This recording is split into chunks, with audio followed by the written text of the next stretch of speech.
जहाँ हमारा कुछ नहीं है वहाँ के लिए कला कैसा। ये अपने अपने से सब सोचें। देह अचानक छूट जाएगी और दुनिया लापता हो जाएगी। वहाँ के लिए कला, जिसके लिए कोई गारंटी नहीं है कि अभी 10 दिन रहना है या कल तक रहना है या 1 घंटा रहना है, कुछ पता नहीं। प्रकृति का विधान बड़ा सुंदर है। पहले से प्रकृति बताती नहीं है। इससे और वैराग बढ़ना चाहिए। जीवन में दुख क्यों? शरीर का दुख आ सकता है क्योंकि ये कणों का जोड़ है, लेकिन मन में दुख क्यों, संताप क्यों? क्या बिगड़ गया, क्या मिल गया, क्या बिछुड़ गया, किसने हमें क्या कह दिया? जितना कहा है उससे हजारों गुना कहे, क्या फर्क पड़ता है? फर्क तो तब है जब मैं गलत कहूँ। जिस संसार में मेरा एक कण नहीं है वहाँ के लिए कलह कितना घोर अविवेक है।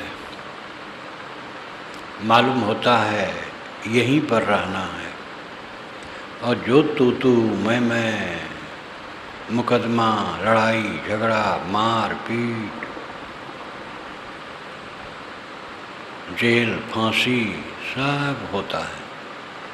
इतना घोर प्रमाद है। अंधभूतो अयं लोको तनुकेत विपश्यति। तथागत बुद्ध कहते हैं अयं लोको अंधभूत, यह लोक अंधभूत है। भूत नाम यहाँ तादात्म्य, अपने अंधकार में डूबा है। तनुकेत विपश्यत, बहुत कम लोग हैं जो देख पाते हैं।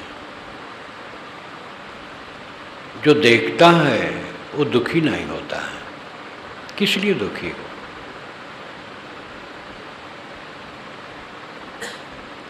अपने से अपने को दुख से मुक्त करो। हमारा तर्क रहता है क्या करें, पत्नी बात नहीं मानती इसलिए दुखी होना पड़ता है, लड़का मनमानी इसलिए दुखी होना पड़ता है, भाई बेईमान है इसलिए दुखी होना पड़ता है। ये सब बहानेबाजी है। जो जैसे हैं वैसे हैं, उनके बीच में हम दुखी न रहें। रहना तो उन्हीं के बीच में। इन सब को छोड़ के अलग चले जाएं, वहाँ भी आदमी वैसे मिलेंगे, सतरजतम 3 गुणों वाले, वहाँ भी यही बात रहेगी। तो भाग भाग के काम नहीं बनेगा। जहाँ हैं वहाँ अपने को संभालें, अपने मन को मांझें। सदगुरु कबीर ने ज्ञान चौतीसा जो बीजक में एक प्रकरण कहा है, उतना छोटा प्रकरण ही ज्ञान का भंडार है। ज्ञान चौतीसा, इसलिए उसकी व्याख्या अलग से भी छापी गई है कि उतना मनन किया करे कोई तो बहुत हो जाए। उन्होंने यहाँ पर कहा है, यहाँ निग्रह स्नेहो कर निर्वार संदेहो, नहीं देखे नहीं भाजिया परम सयान पियहु। जहाँ न देख तहाँ बजाऊँ, जहाँ नहीं था तन मन लाऊँ, जहाँ नहीं था सब कुछ जानी, जहाँ है ताले पहचानी। कील पर कील ठोकते हैं साहब। ये यहाँ निग्रह स्नेहो, यहाँ अनुस्वार है। इसलिए साहब कहते निग्रह करो। अनुस्वार शून्य, तो निग्रह करो, त्याग करो। क माने कबूतर, ख माने खरगोश, ग माने गणेश, घ माने घर, ङ माने कुछ नहीं। वर्णमाला में ङ, य इत्यादि का कुछ अर्थ नहीं माना जाता है। साहब ङ पर इतना बढ़िया अर्थ करते हैं कि पूरा मोक्ष शास्त्र है। यहाँ निग्रह स्नेहो, यहाँ अक्षर कहता है कि मन के स्नेह का निग्रह करो, भावुक न बनो, शुद्ध प्रेम का व्यवहार सबसे करो। निर्मल मन में किसी के लिए द्वेष नहीं रहता है, सबसे शुद्ध प्रेम करो, लेकिन मोह किसी से न करो। निग्रह स्नेह हो, कर निर्वार संदेह हो, संदेह का निवारण करो। गुजर बसर कैसे होगा, रोग लग जाएगा तो कौन सेवा करेगा, अगर धन नष्ट हो जाए तो क्या होगा, नौकरी छूट जाए तो क्या होगा, व्यापार बंद हो जाए तो क्या होगा, बेकार खुराफात। एक व्यापार बंद होगा दूसरा शुरू होगा। यहीं जब मैं पहले 75 में ज़मीन खोजने आया इलाहाबाद सन 1975, तो मौर्य जी एक रहे, अफसरी छोड़ दिए, नेता भी थे निहालपुर में। तो वहाँ तो सब मैदान था, उनका कुआं था, ट्यूबवेल था, मैं भी वहाँ के बैठता था। कहे महाराज आगे दक्षिण तरफ हमारी ज़मीन निकल गई। जब ज़मीन निकल जाने की बात आई तो बहुत परेशानी हुई, लेकिन ज़मीन का पैसा बहुत अच्छा मिला। उतना हम कमा नहीं पाते थे और उससे मैंने और विकास किया। अब जहाँ बैठे हैं ये भी निकलने वाली है, संतोष है, काम होगा, अनुभव हो गया था। हमारा सब कुछ छूट जाए तो भी गुजर होगा, फिर रास्ता दूसरे ढंग से बन जाएगा। नदी की धारा चलती है, आगे बांध दो तो नदी रुकती नहीं है, साइड से वो फिर निकल जाती। संदेह मन का जो है वो छोड़ दो। आत्मा से अलग परमात्मा है कि आत्मा ही परमात्मा है, बुद्ध द्वारा इसको समाप्त करो। आत्मा से अलग कोई परमात्मा मिलने वाला नहीं।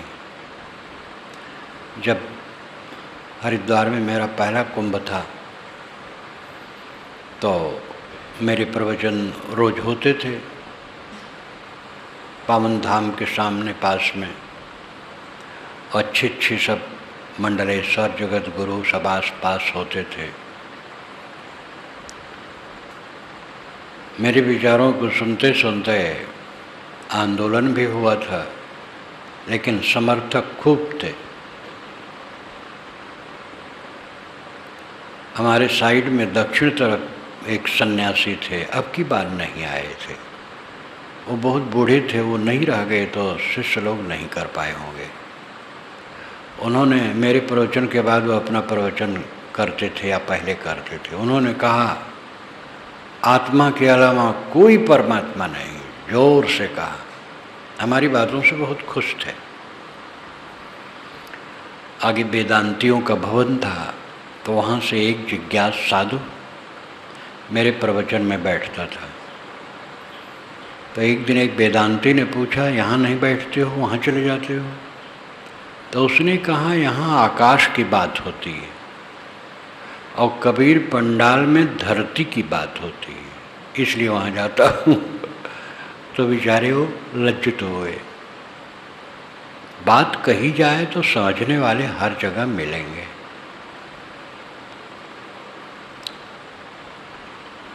परमात्मा आत्मा से अलग है कुछ नहीं, मोक्ष कहीं अलग है कुछ नहीं।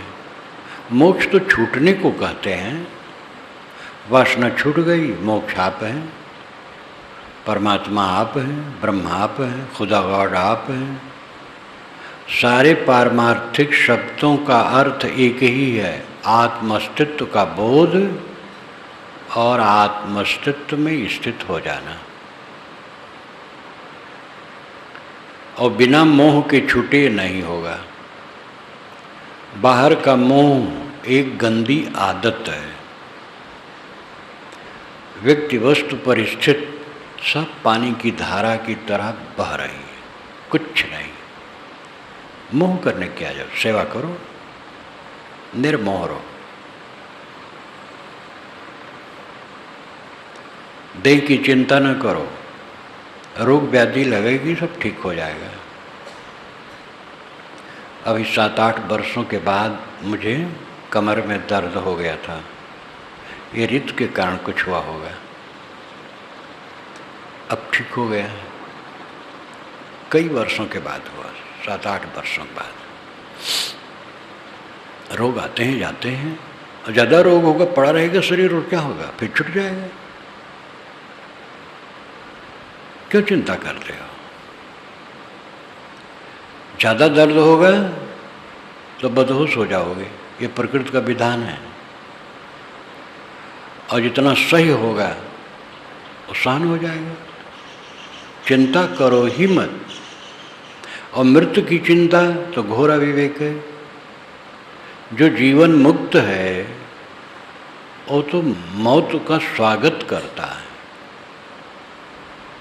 जब तक देह है तब तक जीवन मुक्त को भी उपद्रव है। देह को ढोना,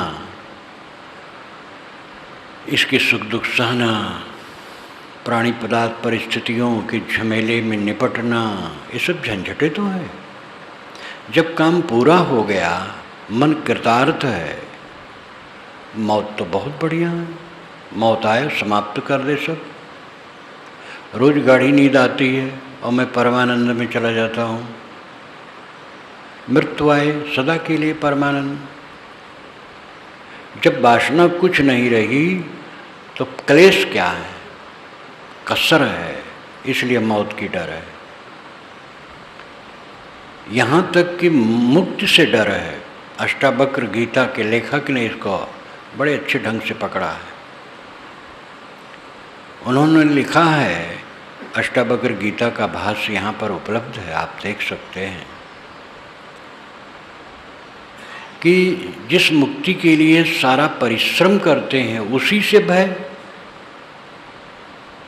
जब मुक्त हो जाएंगे, कुछ नहीं जानेंगे, तब क्या मजा होगा, भय लगता है। अब मजा ही लेना है तो दुनिया में मजा लेते रहे हो, मजा लो बस। मुक्ति काम क्यों करते हो? और कुछ जानोगे तो संकट भोगोगे। जान जान के सारा संकट है। जान जनाए देखे सुने सब मित्रन दिलहाल, हाँ लाभ इसमें कहाँ जोते है इस बेहाल। विशाल देव कहते हैं, मित्रों से मिलें, उनकी बात जानें, अपनी बात जनावें, उनको देखें, अपने को दिखावें, इसमें क्या लाभ है? और न करो तो क्या हानि है? इसलिए सब प्रपंच छोड़ो, आत्मलीन हो। ये बाहर की चमक दमक में अनाज काल से भूल करके नाक रगड़ रहे हो, रो रहे हो और कुछ नहीं कर रहे हो। पूरा जीवन रोने के अलावा क्या है? निर्धन रोता है, धनी रोता है, अविद्वान रोता है, विद्वान रोता है, सामान्य रोता है, प्रतिष्ठित रोता, सब रोते हैं। आत्मबोध हो जाने पर तो क्लेश नाम की चीज ही नहीं होना चाहिए। लेकिन बोध का अर्थ केवल जाल लेना नहीं है, मोह का क्षय है। जब मेरा कुछ नहीं है तो किस में मोह करो और किसके लिए कलह करो? अगर ज्ञान के बाद भी कलह है, ज्ञान का मतलब क्या है? कर निर्वार संदेह हो, कुछ पाना नहीं, और जिसे पाना है वो नित्य प्राप्त है।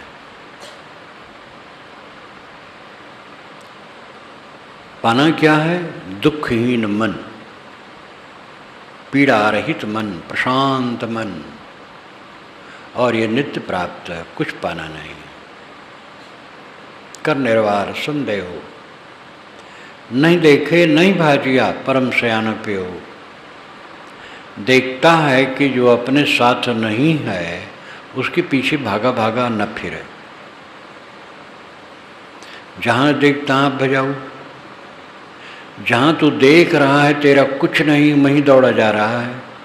जहाँ नहीं तहाँ तनमन लाऊ, जहाँ तेरा कुछ नहीं वहीं तूने तनमन को समर्पित कर दिया है। जहाँ नहीं तहाँ सब कुछ जानी, जहाँ तेरा कुछ नहीं वहीं तूने सर्वस्व मान लिया है।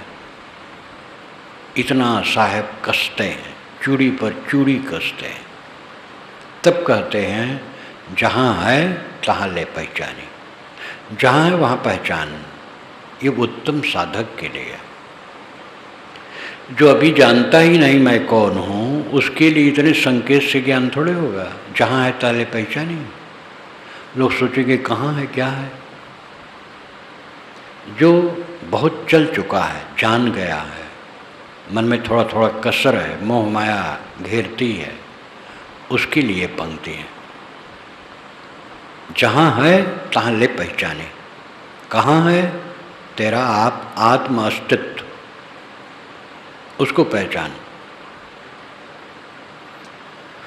कठोपनिषद में एक बड़ा महत्वपूर्ण मंत्र आता है, अड़ो रड़ीयाम महतो महीयान आत्मस जंतोर निहितो गुहायाम तमक क्रतु पश्यत बीत शोको धातु प्रसादान महिमान महात्मन। ये बहुत प्रसिद्ध मंत्र है। अड़ो रड़ीयाम, अड़ु अड़ियाम, सूक्ष्म से सूक्ष्म, अणु से अणु, महतो महीयान और महान से महान, आत्मस्य जंतुर निहितो गुहायाम। ये आत्मा है जो सब प्राणियों की हृदय गुफा में बैठा है। अणु से अणु कैसे है? क्योंकि उतना सूक्ष्म है, सूक्ष्मतम है कि उसके विषय में कोई नाप जोख नहीं है, अति सूक्ष्म है। लेकिन महान फिर क्यों है? सारा ज्ञान विज्ञान का आंदोलन उसी का है। जो सूक्ष्म आत्मा बैठा है देह में, वह न हो ज्ञान विज्ञान कुछ होगा? 33 भाषाओं का ज्ञाता महापंडित राहुल सांकृत्यायन जब शरीर छोड़ा तो शरीर में वो सब चीज़ होती तो उसको रखा जाता। महात्मा गांधी के विषय में विदेश के वैज्ञानिकों ने तो ये भी कहा था कि जब इनका शरीर छूटे तो सिर हमें दिया जाए, अध्ययन करेंगे। जवाहरलाल ने कहा बकवास है, ऐसा कुछ नहीं होगा। दाह किया गया। वो जो सूक्ष्मतम है आत्मा, उसके निकल जाने पर सब बेकार है, इसलिए वो महानतम है। अड़ो रड़ियाम महतो महीयान, अड़ु अड़ियाम महतो महीयान। अणु से अणु है, सूक्ष्म से सूक्ष्म है, लेकिन महान से महान है। आत्मस जंतुर निहतो गुहायाम, वह आत्मा सभी जंतुओं सभी प्राणियों की गुफा में हृदय में बैठा है। किसी ने पूछा तो उसका दर्शन, उसका बोध कैसे होगा?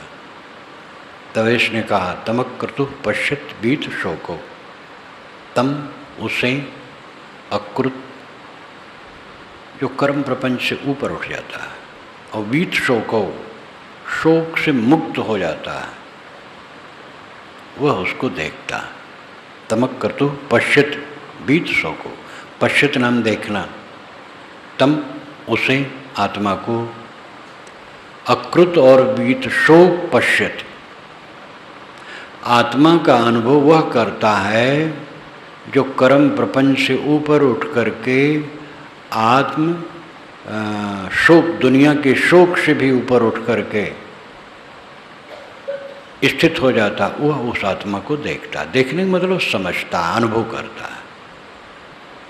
तमक क्रतु पश्यत बीत शोको, अर्थ हुआ कि शोक रहित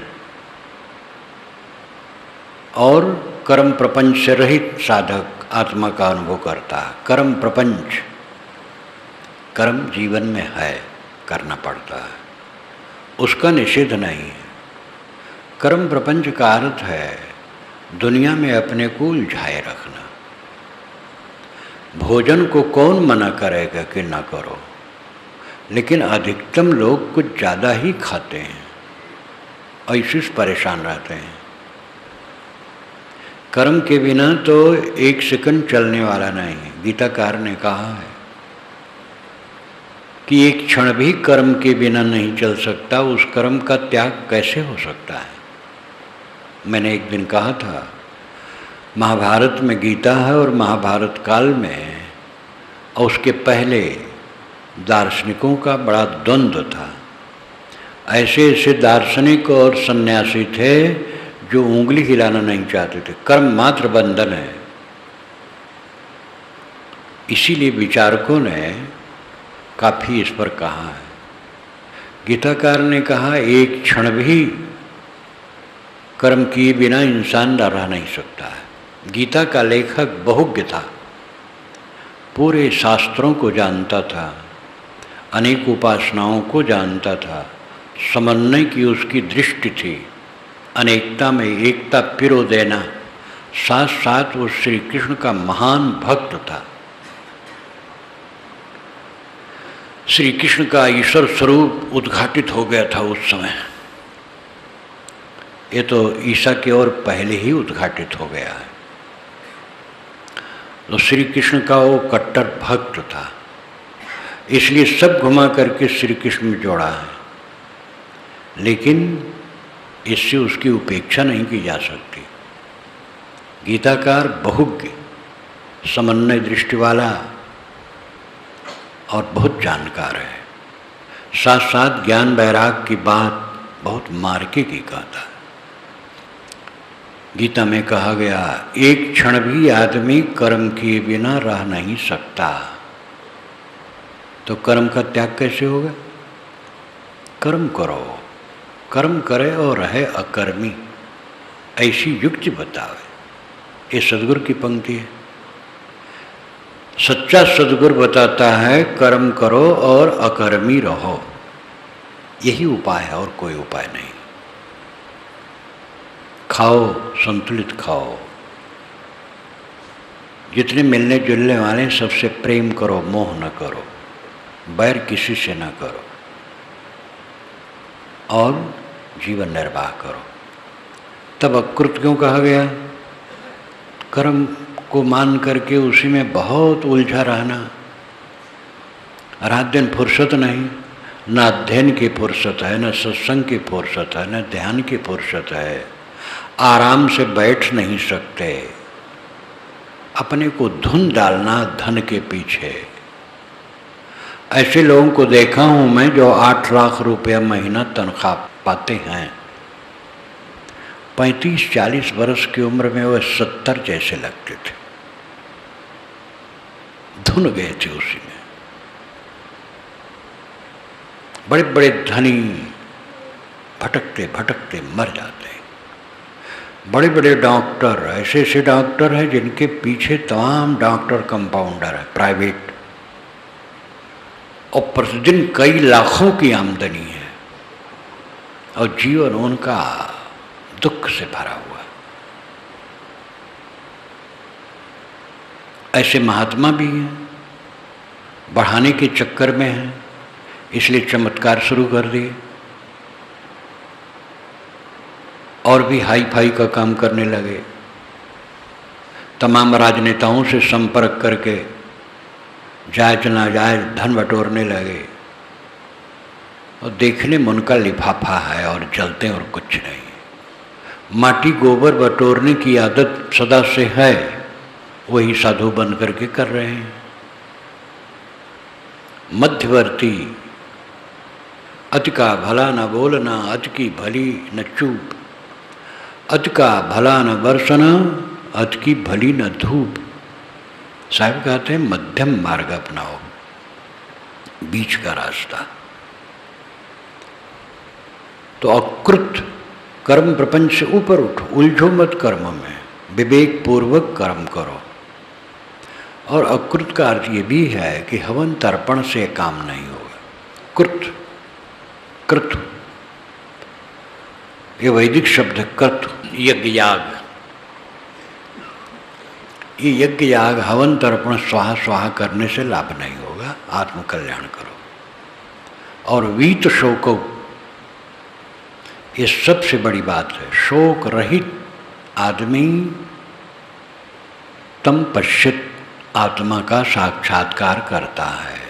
जिसका मन दुखी है उसका तो व्यवहार भी खराब हो जाता है, और आत्म शांति में कैसे पहुंच सकता है? दुखी न होना आपके जीवन की सबसे बड़ी ऊंचाई है, और ये अपने अधिकार में है दुखी न होना। दुखी हम क्यों हो, किसके लिए हो? सब माटी गोबर, चारों तरफ माटी गोबर। अपनी दें, साथियों की दें, मकान, दुकान, रुपया, पैसा, सब माटी गोबर। इसके लिए दुखी हम क्यों हो? मस्त रहो हरदम, चैन की बंसी बजाओ, जो हो जाए हो जाए, हो जाने दो। संसार का स्वभाव है होना, चाहे जो हो। अपने से ना बिगाड़ो, और जो बनाने योग्य उसको बनाओ। फिर जिसको बनाओगे वो भी बिगड़ेगा ही, लेकिन उसको पहले से बिगाड़ना ये व्यवहार नहीं।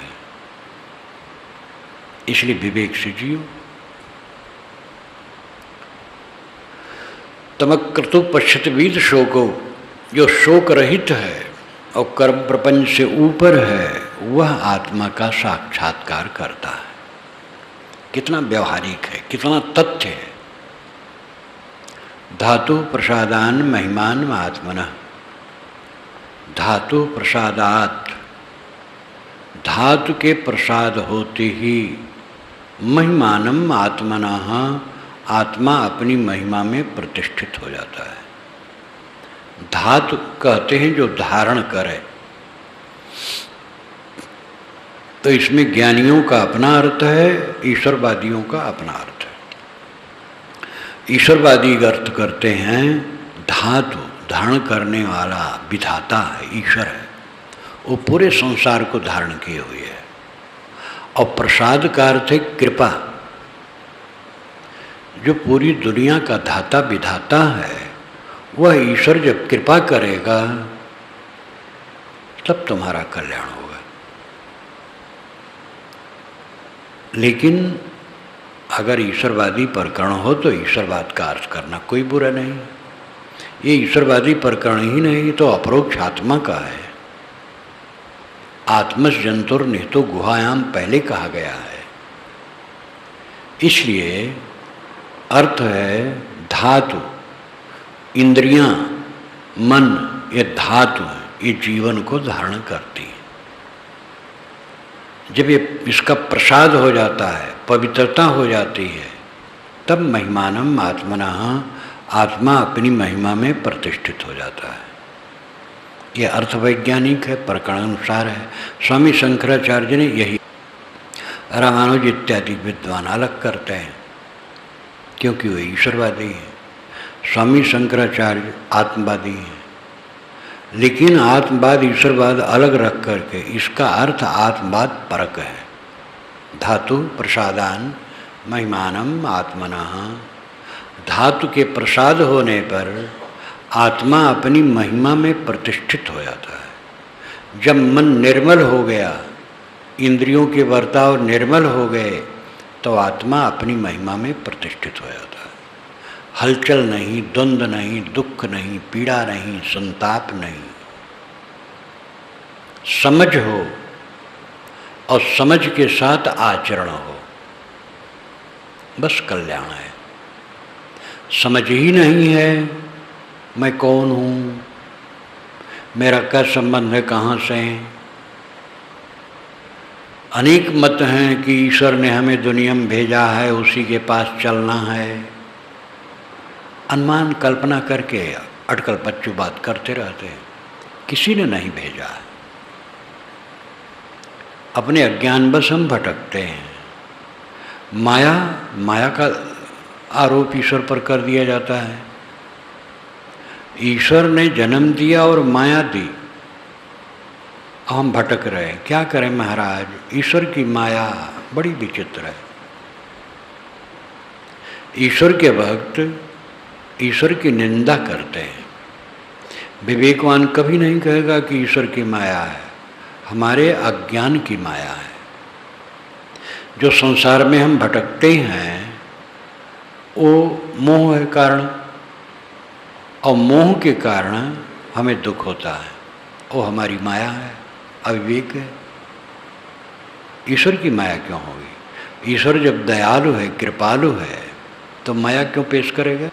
तथ्य यह है कि इस अनादि जगत को कहीं से उत्पन्न मानने की कल्पना हुई, तो माना गया ईश्वर है, उसने दुनिया बनाई। तो कैसे बनाई? वो तो शुद्ध बुद्ध है, तो माया से बनाई, उसके पास माया है, तो माया से दुनिया बनवा दी। अब माया क्या करे? तो ईश्वर ने कहा कि जाओ भाई इन प्राणियों में भटकाओ सबको। तो अब एक बार दुनिया बना दी माया, अब करे क्या बैठी बैठी? खुराफाती माया तो लोगों को भटकाने लगी। ये गलत धारणा बीज ही में है। सृष्टि किसी ने बनाई नहीं, सृष्टि सदा से है। ईश्वर शुद्ध बुद्ध था, ब्रह्म शुद्ध बुद्ध था, और उसके पास माया थी। माया से उसने दुनिया बनाई और दुनिया बन गई। तो माया बैठे ठाले क्या करे? तो ईश्वर कहा भाई जाओ दुनिया में घूमो। दुनिया में घूमने लगी, सबको परेशान करने लगी। ये गलत धारणा का सब सिद्धांत है। दुनिया सदा से है, दुनिया में हमें किसी ने मजबूर करके नहीं डाला है, हमारा अविवेक है जो हम भटक रहे हैं। और जो माया हमें भटकाती है वो हमारे मन का मोह है, ईश्वर की माया नहीं। विवेक मार्ग में दूसरे पर आरोप नहीं किया जा सकता है, भावुकता में दूसरे पर आरोप होता है। आदमी कमजोर है, आसक्त है। कितने लोग मिलते साहब मैं पुत्र से बहुत परेशान, रोने लगते। मैं कहता हूँ तुम समझदार नहीं। पुत्र से परेशानी क्या है? पुत्र को स्नेह लो, जैसा है वैसा स्वीकारो, उसको उत्साहित करो और उसको सहारा दो। बात नहीं मानता है, धन्यवाद दो। बात माने, धन्यवाद दो। सेवा करता है, धन्यवाद दो। सेवा नहीं करता है, धन्यवाद दो। दुखी क्यों हो? दुखी होना तो अपनी कमजोरी है। आदमी का मन स्वार्थी है, वो कुछ चाहता है, नहीं वैसा हो तो बस दुखी होता है। चाहना छोड़ दो, दुख नाम की चीज ही नहीं होगी। चाहना छोड़ देना भी सरल नहीं है, मोह है, आसक्ति है, इसलिए चाहना ही सबको रुला रही है। कौन छोड़ेगा?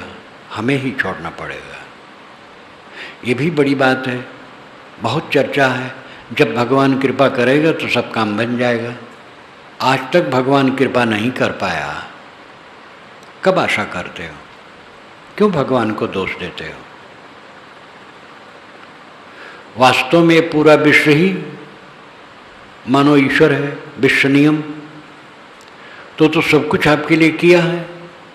शरीर मिला है, खाना पानी मिलता है, वृक्ष वनस्पत पौधे सब हैं जो आपके उपयोगी हैं, चाँद सूरज सितारे हवाएं आग सब तो मिला है। क्या और चाहते हो? ईश्वर और क्या देगा? अब आप अपने मन को खराब करो, ईश्वर क्या करेगा? ईश्वर कोई व्यक्ति नहीं है। गलत गलत सिद्धांतों के कारण कितने साधक भटकते हैं।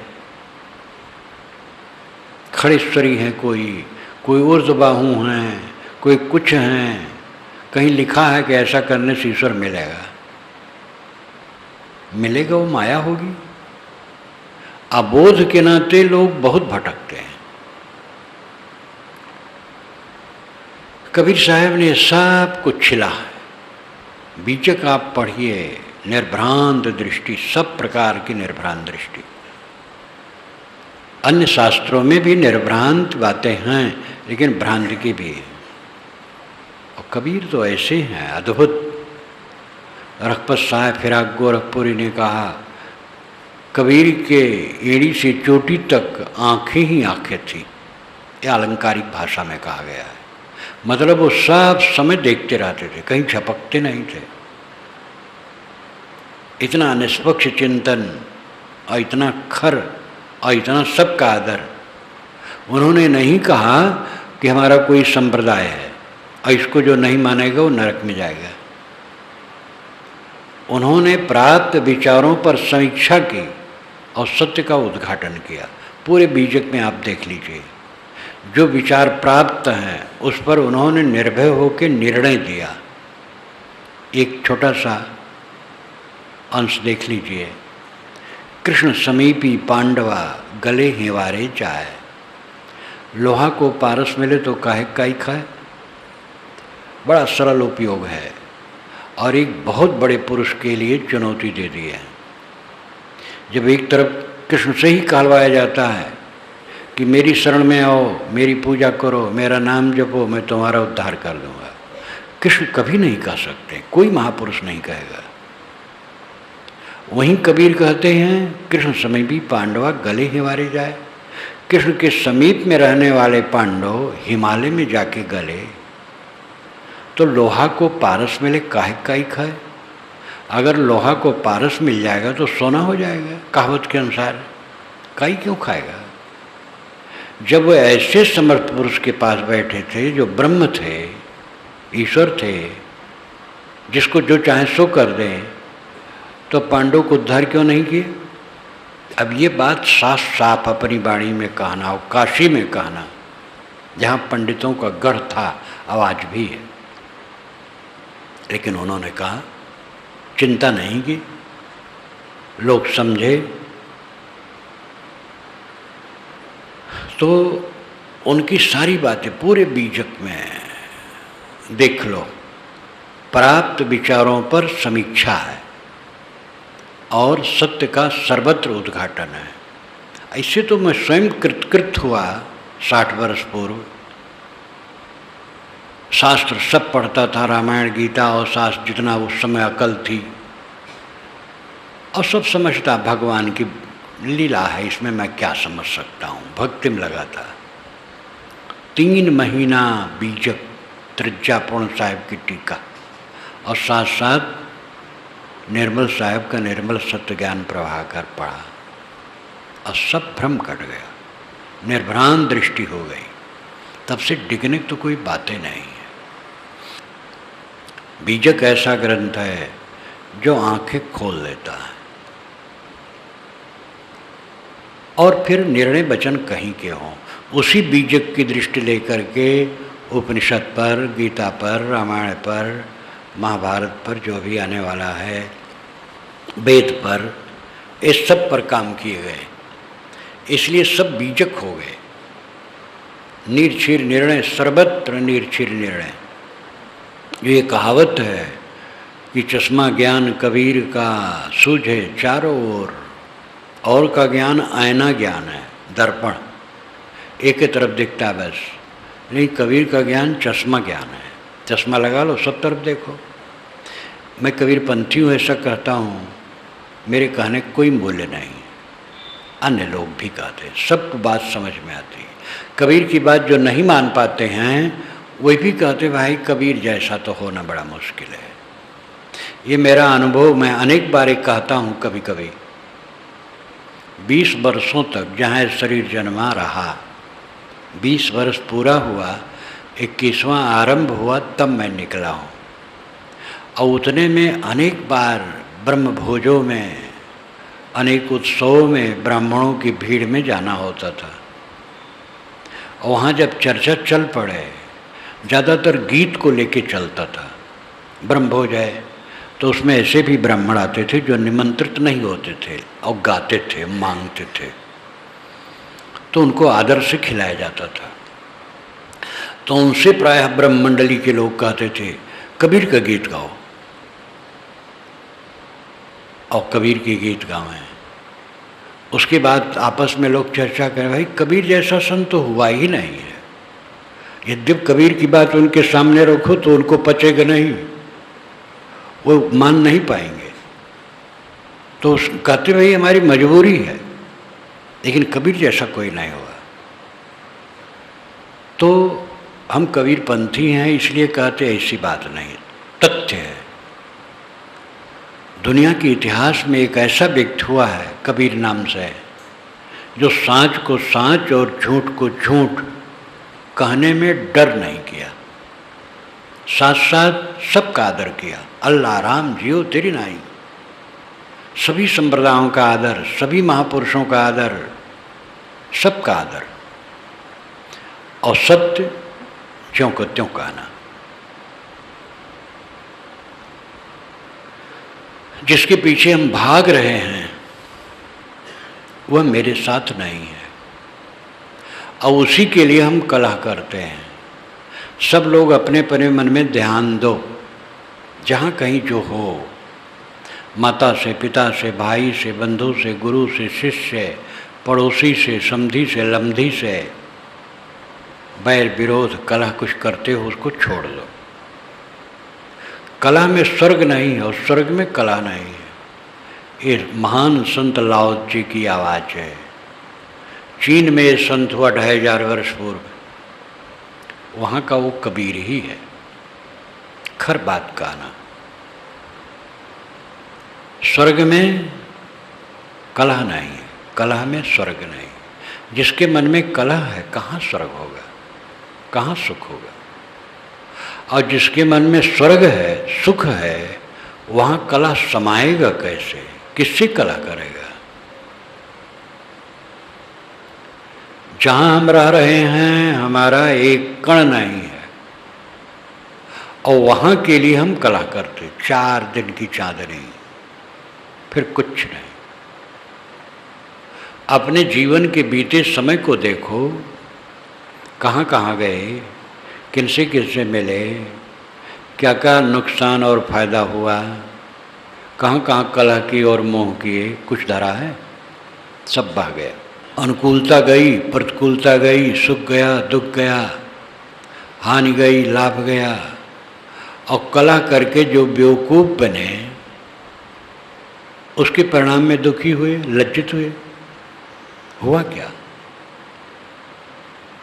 इसलिए बारंबार निवेदन किया जाता है कि हम ज्ञानी हैं, इसको भूल जाओ। हम अज्ञानी कहाँ कहाँ होते हैं। हमारे ज्ञान की सार्थकता है जब अपने अज्ञान को हम देखते रहें।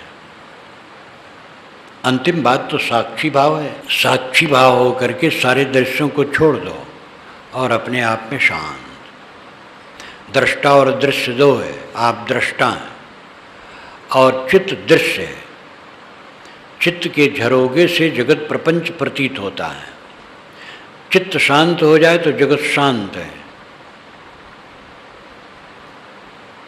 चित्त को देखो, आप दृष्टा हैं, चित्त दृश्य है, उसको देख के शांत कर दिया, बस काम पूरा है। अब इसकी में किसी गवाही साखी की क्या जरूरत है, किसी प्रमाणिकता की क्या जरूरत है। और परमार्थ क्या है? दृश्य शांत हो जाए, दृष्टा अपने आप में।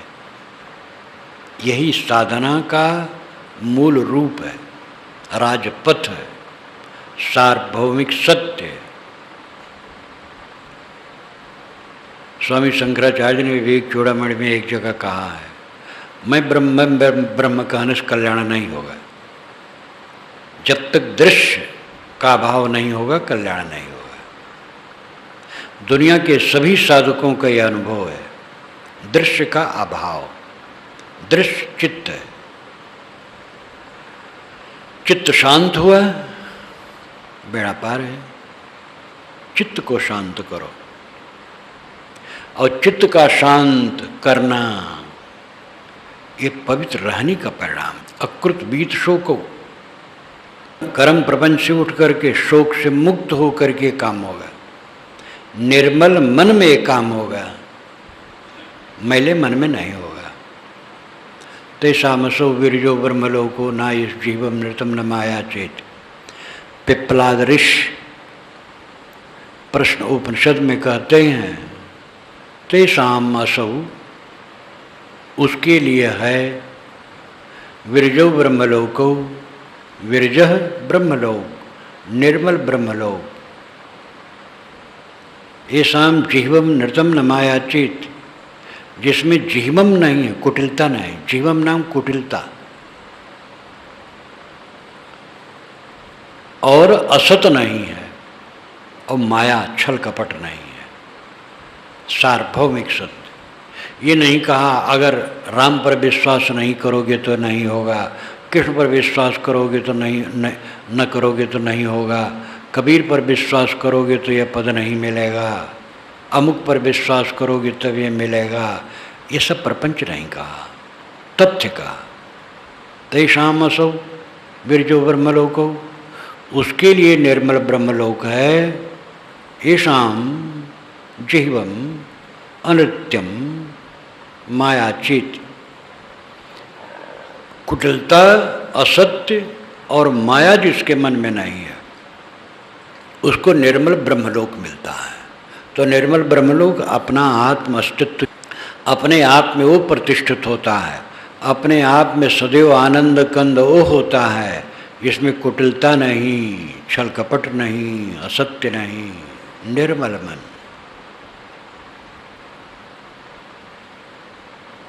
आकर के यही बात रुकती है, मन को निर्मल करो। और जहाँ हम बैठे यहाँ झगड़ा कर रहे हैं, मालूम होता यहीं रहना है, झगड़ा कर रहे हैं, क्या ज्ञानी है। एक मजाक है, ये कौन बक रहा है, कहे मौनी बाबा है, कहे हाथी किसका खड़ा है, कहे त्यागी जी का है, कहे बच्चे किसके खेल रहे हैं, ब्रह्मचारी जी का है।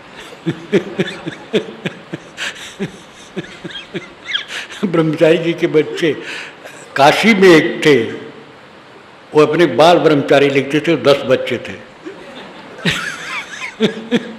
काशी में तो काफ़ी निवास हुआ, बहुत आनंददायक वातावरण आता था, बातचीत आती थी।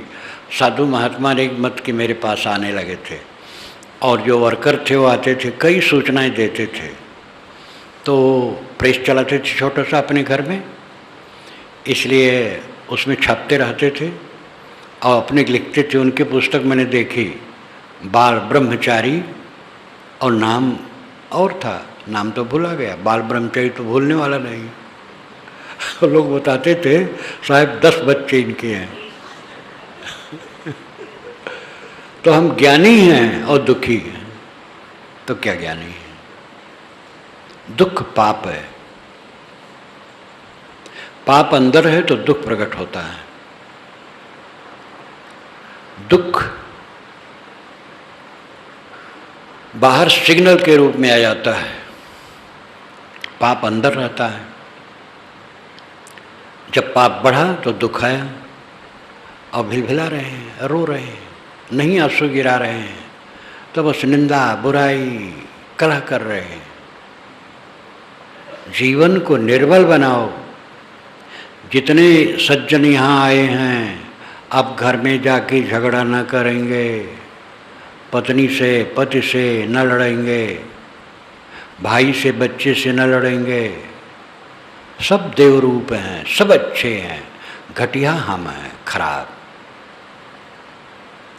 अपने को देखो, इसमें व्यवहार सुधर जाएगा, ये भी समझ लो। एक साधे सब साधिया, नम्र बन जाओ, अपना दोष देखो, अपने को शोधो, घर वाले भी सुधरेंगे। घर में घुसते हो तो फन फन फन फन सांप की तरह। कितने घर के मालिक दूसरे घर जाएंगे तो वहाँ के बाल बच्चे, स्त्री पुरुष, बूढ़े, सब से घुल मिल के बात करेंगे, क्या पूछना है, मालूम होता संत हृदय। और अपने दरवाजे पहुँचे तो पारा चढ़ गया। और कटु शब्द का प्रयोग, सब भौहें कसी हुई, चेहरे में नस उभरी हुई, कटु शब्द का प्रयोग, क्या जीवन है? जीवन है कि नरक है? और तुर्रा यह है, ये क्या कहें, सब हमें हैरान करते हैं। कोई हैरान नहीं करता, अपना अपना स्वभाव है। सह लो, नम्र रहो, इसको जगो, अपने चित्त को दुखी न होने पाए, तब ज्ञान है। नहीं ज्ञान झाड़ते रहो और दुख रूपी नरक में पड़े रहोगे। ज्ञान काम नहीं करेगा, अपने अज्ञान को निरंतर देखना काम करेगा। अपनी त्रुटियों को देखो। बहानेबाजी यमराज के यहाँ नहीं चलती है। जब यमराज लेखा मांगेगा तो किधर मुँह छिपाओगे? ये यमराज का जो वर्णन है, वर्णन रूपक है, लेकिन तथ्य है वो वासना है। अंदर में वासना। आदमी बाहर किसी को झुठला सकता है, अपने हृदय को नहीं झुठला सकता है। इसलिए कलह एकदम बंद करो। कोई गाली दे, सुन लो, गाली न दो। मन में मरोड़ भी ना हो, प्रसन्न रहो, प्रसन्न रहो। सपना आजकल में सब खो जाएगा, क्या इसमें रोना धोना क्षणिक जीवन में। ज्ञान का मतलब है आनंद में रहना। तो साहब कहते हैं यहाँ निग्रह स्नेहो कर निर्वार संदेह हो, नहीं देखे नहीं भाजिया परम सयान पे हो। जहाँ न देखता आप बजाओ, जहाँ नहीं तो तन मन लाओ, जहाँ नहीं तो सब कुछ जानी। जिस दुनिया में तेरा कण नहीं वहीं तूने सर्वस्व मान करके अपने को उलझा लिया है। इसलिए जहाँ है ताले पहचानी। तेरा आत्मस्तित्व, तेरा परम धाम है, पर ब्रह्म है, उसको पहचान, अपने को पहचान और अपने में निरंतर शांत हो। ये जीवन की सफलता है।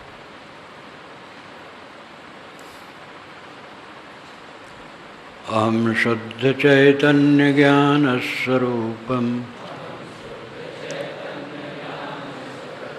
अजराहम अमराहम अखंडम अनूपम अहम शुद्ध चैतन्य ज्ञान स्वरूपम अजराहम अमराहम अखंडम अनूपम अहम शुद्ध चैतन्य ज्ञान स्वरूपम अजराहम अमराहम अखंडम अनूपम अहम शुद्ध चैतन्य ज्ञान स्वरूपम अजराहम अमराहम अखंडम अनूपम अहम शुद्ध चैतन्य ज्ञान स्वरूपम अजराहम अमराहम अखंडम अनूपम अहम शुद्ध चैतन्य ज्ञान स्वरूपम अजराहम अमराहम अखंडम अनूपम